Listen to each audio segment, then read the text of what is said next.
পালক পুত্র এটার সাথে দেখা দেওয়া জায়েজ আছে কিনা, অথবা পালক মেয়ে তার সাথে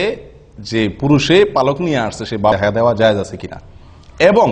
এই পালক পুত্র বা পালক মেয়ে এরা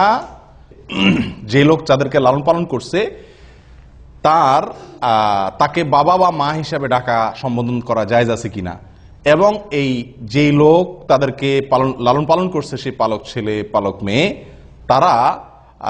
ওই ব্যক্তির মারা যাওয়ার পরে তার সম্পত্তির ভাগ পাবে কিনা। এই গুরুত্বপূর্ণ তিনটা প্রশ্ন পালক পুত্র বা পালক মেয়ে সম্পর্কে উঠে আসে, এবং এই প্রশ্নের উত্তর খুবই গুরুত্বপূর্ণ এই জন্য যে আমাদের সমাজে এটার প্রবণতা অনেক বেশি।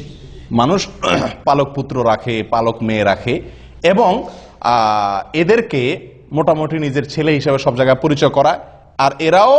ওই লোকের বাবা এবং তার স্ত্রীকে মা ডাকে, আর সমাজের লোকও আমরা সবাই ওই ছেলেকে অমুকের ছেলে